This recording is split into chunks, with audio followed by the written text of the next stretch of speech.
Ang Grand Premiere Night ng My Love Will Make You Disappear ay isang star-studded event na puno ng kilig at kasiyahan. Pinangunahan ni Kim Chiu at Paolo Abilino ang premiere na naganap sa Cinema 3 sa SM Mega Mall sa Mandaluyong City. Ilan sa mga celebrity dumalo ay mga former housemate ng Pinoy Big Brother Gene 11 host ng It's Showtime at mga malalapit na kaibigan ni Kim tulad ni Bella Padilla at Angelica Panganiban. Hindi nga binigo ng dalawa ang kanilang mga tagahanga at mga bisita dahil sa kanilang nakakakilig na mga eksena, pati na rin ang mga mahusay nilang pagganap sa pelikula.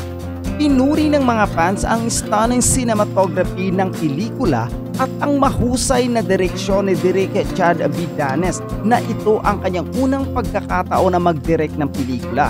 Pagkatapos ng screening, tumanggap ng standing ovation at malakas na sigawan ang buong cast at production team. Kitang-kita ang kasiyahan sa mukha ni Kim at Paolo at nagbigay pa sila ng congratulatory hug sa isa't isa habang ang mga fans ay patuloy na sumisigaw ng kiss. Halos maganap na nga ito, ngunit sa huli, nagyakapan na lang sila. Sa isang panayam kay MG Felipe ng ABS-CBN News, ibinahagi ni Kim at Paolo ang kanilang mga reaksyon.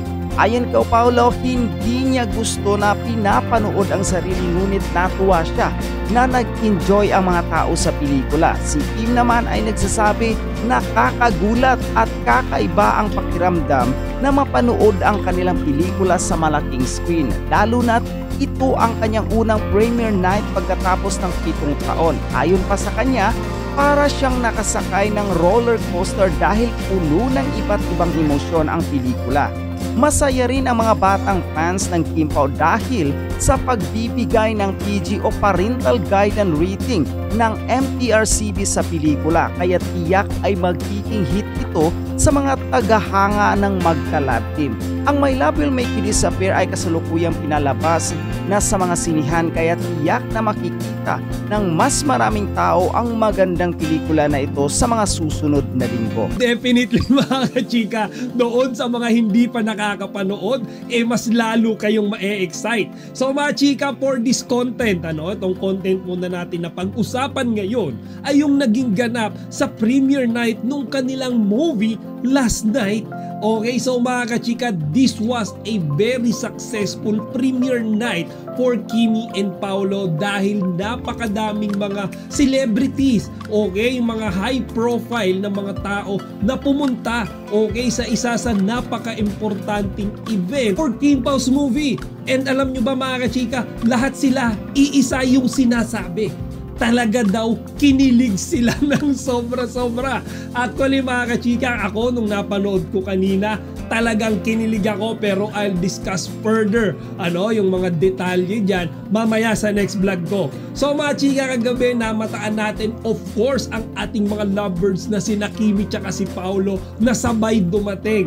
Okay, pagpasok nga nila, diba, doon sa walkway papasok sa theater, kitang-kita nyo naman yung dami ng tao na talaga namang nakaabang sa kanila. Diba? Para silang mga Hollywood celebrities, talagang kumukuti-kutitap. Diba? Yung SM Mega Mall sa dami ng mga flash ng camera na tumatama sa kanilang dalawa. And then mga kachika, yung kanilang mga kaibigan, okay? Nandun yung Showtime family. Okay, sila Sean, Jackie, Lassie, diba? Si Tiang Ami nandoon. Unfortunately, wala si Bong Navarro dahil parang nadisgrasya yata.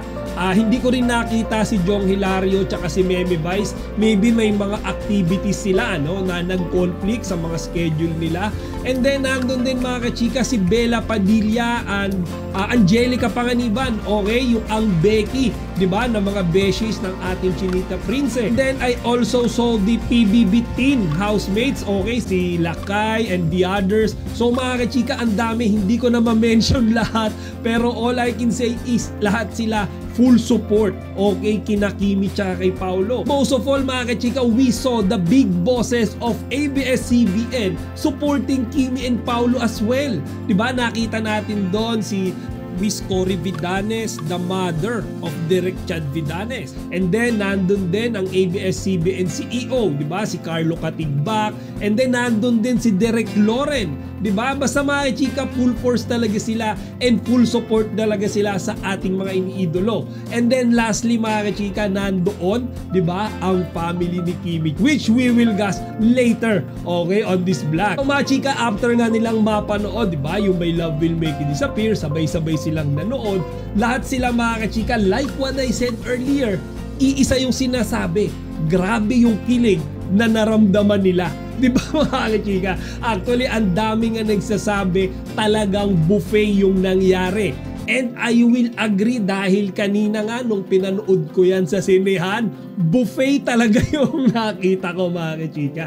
So yun nga mga chika, nakita niyo yung reaksyon ni Kimi tsaka ni Paolo why they are hugging each other. Yun yung hug of success. Okay, dun nyo makikita yung parang lahat ng happiness nila, lahat ng excitement, lahat ng fulfillment, di ba? In-express nila doon sa hug na ginawa nila sa isa't isa, di ba? And all of their friends, di ba? Yung mga bosses nila, directors, producers, nakapaligid sa kanila, pinapalakpakan yung pelikula, di ba? It's a masterpiece eh. 'Di ba? Ito yung movie na hinintay natin, 'di ba? Nang ilang taon ba? Isang taon mahigit, 'di ba? Kasi linlang days pa lang nagre-request na tayo ng movie ng Kim Pao eh. And then napanood yan kagabi, 'di ba? Nung premiere night nila. Kaya ganoon na lang yung reaction nila. And then of course, syempre, bukod dahil sa Kimi and Paolo are the cast, 'di ba? Main cast of that movie. Syempre dahil talagang maganda yung pelikula. Diba? Talagang ang masasabi ko mga kachika, though mamaya if further explain or further elaborate ko yan sa next vlog ko after nito, talagang masasabi ko sa movie, talagang pinaghandaan, hindi siya minadali, hindi siya yung something na bara-bara lang basta may ma-serve, hindi mga kachika. So alam ko kung bakit ganyan yung reaction nilang lahat. Alam ko kung bakit sila bumilib. Alam ko kung bakit even si Cory Vidanes, di ba? And Carlo Katigbak, talagang they are clapping their hands. Di ba? Dahil talagang maganda yung pelikula. And then machika, may eksena rin dyan, di ba? Nung tapos na yung movie and then Kimi and Paolo are talking to each other, marami yung nagsisigawan. Sabi, kiss daw. Okay, kiss, kiss. And then si Kimi tsaka si Paolo, napansin ko gusto nila eh. 'Di ba? Gusto nilang mag-kiss. Ako alam ko napanood niyo to mga chika. Makikita niyo sa kanilang dalawa, gusto nilang i-kiss yung isa't isa. But for some reason, siguro nahihiya sila. Sabi nga ni Paolo mga chika, kapag may mga kissing scene, 'di ba? Tapos maraming tao yung nakapaligid sa kanya, talagang nahihiya daw siya eh. So kahit na gaano nila kagusto, di ba, na i-kiss yung isa't isa, siguro nangibabaw mga kachika yung pagkahiya nila. Siguro yung kiss na yon na gusto nilang ibigay, di ba, sa isa't isa, i-re-reserve nila later after nung event kapag silang dalawa na lang yung magkasama. And then mga chika, after nga nung premiere night, di ba, merong after party, dun ko nakita yung inihintay kong matagal na. 'Di ba? Kahapon, 'di ba? Tinalakay natin yung tita ni Kimi, yung ate ni Kimi, botong-boto kay Paolo Abilino. Pero kahapon mga chika, spotted na yung hinihintay natin na father ni Kimi mga chika in one picture together with Paolo Abilino. So isipin nyo mga chika, hindi lang basta-basta picture yan na nag-uusap or magkatabi. Mga chika, nakaakbay pa si Paolo sa papa ni Kimi, which signifies na they're comfortable with one another na. So maybe mga chika, this is not the first time na nagkita sila. Okay, eto, binasihan ko lang yung picture parang matagal na silang magkakilala, pero na ngayon lang nagkaroon ng pagkakataon na mapicturean sila together in public. So mga kachika, maraming espekulasyon ngayon na siguro most likely matagal nang ipinakilala ni Kimi si Paolo.